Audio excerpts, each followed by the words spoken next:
সবাই হেঁটে হেঁটে কত সামনে চলে গেছে আর আমি পিছন থেকে বডিগার্ডের কাজ করতেছি। আমার কাছে বিষয়টা এরকমই লাগতেছিল, হয় বডিগার্ড না হয় ক্যামেরাম্যান। তো যাই হোক, চলছি আমাদের গন্তব্যে।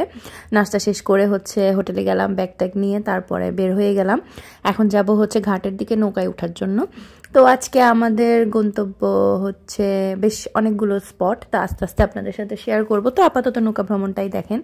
রাস্তাগুলো এত সুন্দর লাগতেছিল দেখতে, মানে আমার না পাহাড়ের প্রতি অন্যরকম একটা ভালো লাগা কাজ করে। আমি জানি না কেন, অনেকেরই সমুদ্র ভালো লাগে, কিন্তু আমার কেন জানি পাহাড়টা বেশি ভালো লাগে, তারপরে সমুদ্র।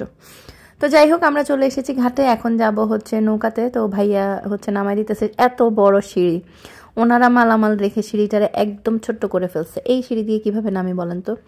কিছু করার নাই, নামতে তো হবেই। তো এখন ওই যে আস্তে আস্তে নেমে যাচ্ছে। আহমদের বাবা সামনে দিয়ে যাচ্ছে আর আমি পেছন দিয়ে যাচ্ছি। আর ওইখান থেকে ওই ভদ্রলোকরা বসে বসে হাসছিলেন আমার নিচে নামা দেখে।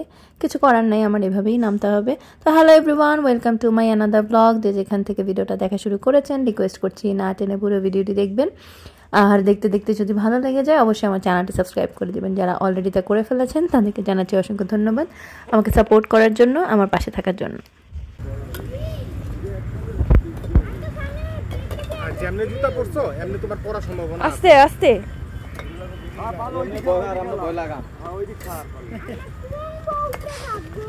তোমার হাঁটু কাটতে কাটতে শেষ। চলুন চলুন চলুন। কোনটায়? এই যে বড় এটা। না না ওই পরেরটা। হ্যাঁ না, ওইটাই আমাদের জন্য ঠিক আছে। এত বড়টা দরকার না। ওইটা ওই যে চলবে ভাই। বলবো এই পারবে মনে হচ্ছে নামতে। আরে ওইটা হইতেছে ওই যে আমরা যে এসে ঘুরছিলাম না, ওইটার মতো। কি সুন্দর লাগছে। এই যে আমার ক্যামেরাতে আরো বেশি সুন্দর আসছে।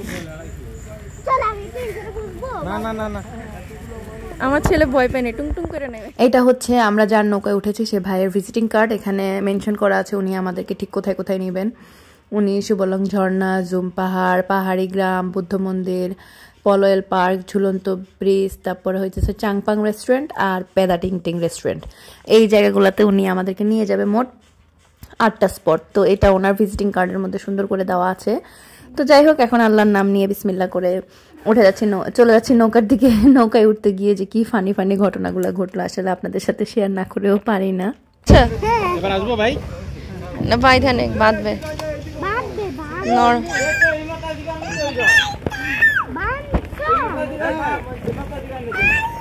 আগে তোমরা বোট ধরো।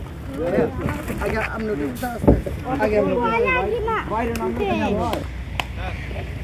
আস্তে, এই আমার মেয়ে যেন না পড়ে। না না পড়বে, আমরা পাবেন। আমি আছি বোট এক ফোটা নড়বে না। হ্যাঁ দাঁড়ান, বাবুকে তুলে দিই, তারপর বাবুকে আমরা ধরে আমি নিচে নামে যাব। সমস্যা না, কিচ্ছু হবে না। আমি নিচে যাবেন না, টেনশন করি না। আপনি এখন আসবেন না।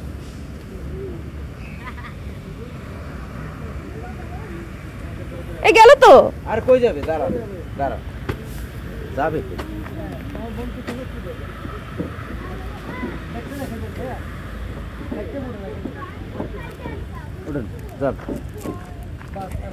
মাথা সারা দিয়ে ভাবি আপনি এখানে দাঁড়াই ধরেন ভাইয়া, আপনি এখানে দাঁড়াই ধরেন। ও মাই গড, কিচ্ছু হবে না, পাড়া দাও, কিচ্ছু হবে না। এমন ভাবে ধরছি বোট এক করে নড়বে, দেখছেন? ও আল্লাহ, এই নড়তেছে। এত বড় নৌকা নড়লে কোনো সমস্যা নেই। এই যে চলে এসেছি আমরা। মাস্টার হ্যাঁ, ওই তো আমাদেরকে নিয়ে যাবে। উঠবে উঠবে। আল্লাহু আকবার। এখানে আসো। সংসার বউটা তো ভয় লাগে আমার। মোটর বউটা আমার খুব ভয় লাগে না, আমার এই বউটা আমার ভয় লাগে।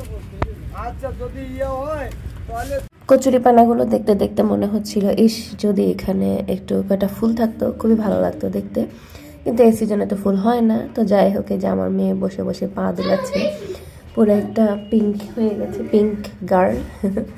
আর ওইখানে তারা বাবা ছেলে বসেছে। নৌকার এক পাশে নাকি সবাই বসতে হয় না, এক্ষেত্রে নৌকাটা উল্টে যায়, দুই পাশে মিলে ঝিলে বসতে হয়। তো যাই হোক, এই যে এখন আমাদের নৌকাটা চলা শুরু হবে আস্তে আস্তে।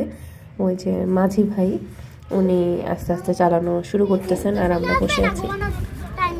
না আমরা আজকে এখানেই ঘুমাবো। ফোন দিছে কান নমস্কার কাউন্টার রাঙামাটির পক্ষ থেকে স্বাগতম।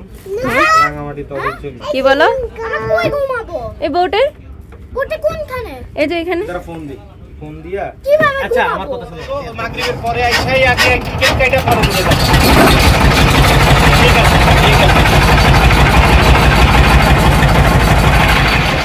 চলে আন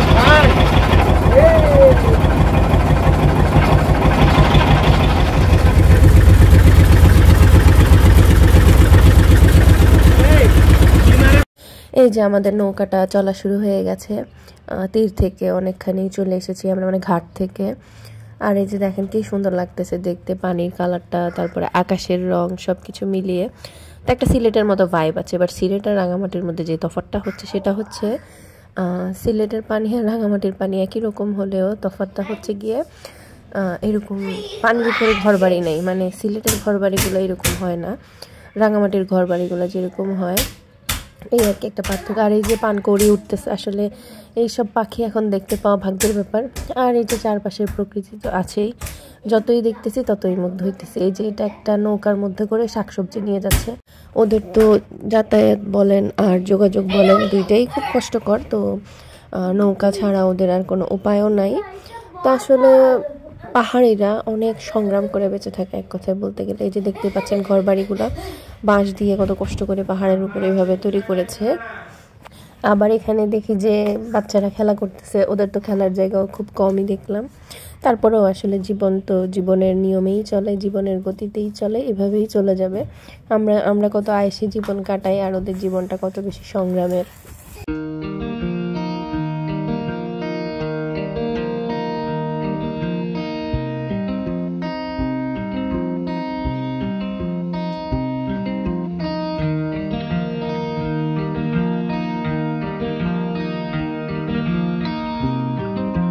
এই যে দেখেন খুব কাছ থেকে দেখাচ্ছি ঘরবাড়িগুলা কত উঁচু উঁচু করে করেছে। আমি ভাবছিলাম যে বন্যার সময় এই ঘরবাড়িগুলোর কি অবস্থা হয়েছিল, এখানে মানুষজন বা কোথায় গিয়েছিল, বন্যার সময় তো অনেক পানি উঠেছিল, সেটাও ভাবতেছিলাম। তো আসলে ভেবে টেবে কোনো কাজ নেই, কারণ আমি তাদের কোনো উপকারেই আসতে পারবো না একটু সমবেদনা ছাড়া। তারপরও ঘরবাড়িগুলোও কিন্তু দেখতে খুবই সুন্দর লাগতেছিল। আর এই যে দেখেন আকাশ আর পানি মনে হয় মিলেমিশে একাকার হয়ে গেছে। আর এই যে নৌকাগুলো এক মাঝি আরেক মাঝির সাথে কথা বলছিল, যদিও ওদের ভাষা কিছুই বুঝতে পারছিলাম না। তো বেশিরভাগ মানুষ দেখলাম মাঝিরা এই এলাকার স্থানীয় না, ওরা বিভিন্ন জায়গা থেকে এসে এখানে কাজ করছে। হোটেলের যেই চাচারা কাজ করে বা যারা কাজ করে বেশিরভাগ মানুষই অন্য জায়গা থেকে আসা। তো এই যে আমার ছেলে সামনে গিয়ে বসেছে, তার এইটুকু সাহস দেখে আমার খুব ভালো লেগেছে। তার বাবাকে বলতেছিলাম যে তার বাবার তো এইটুকু সাহস নেই সামনে যেয়ে বসার, তো মেয়েটাও চেষ্টা করে যে ভাইয়ের পাশে বসবে। তো এই বয়সে বাবা এত সাহস দরকার নেই। তো আজকে এই নৌকা ভ্রমণ দিয়ে শেষ করলাম। ভিডিওটা ভালো লাগলে অবশ্যই সাবস্ক্রাইব করে দিবেন।